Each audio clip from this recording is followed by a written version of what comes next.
of the guards to lift them up. In the count of 3, we're waiting for all the guests to get to the podium and then lift up. Kila mtu ainue juu kabisa. Lift them high above your head. Pandisha. Absolutely. As we can see, Manya, this is going to be a little bit tough. But one thing that I like here is that, when they are starting, they are coming a little bit to slow. And as you can see, being the numbers that we have, it's sometimes a little bit of a difficulty. But however, the organizers have made an arrangement. First, let me start by saying this event is in the AK calendar. And probably this year we are the highest sponsors as the government of Kenya, particularly the Ministry of Sports. Through the sports fund, we have made a significant contribution.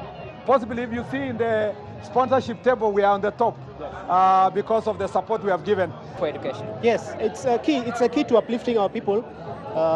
Knowledge is never wasted. The only way to progress our society is to make sure that everybody has access to quality education. So it's a very noble. The future of our country lies in educated, informed population. And I think this is a great initiative and it should be emulated throughout the country.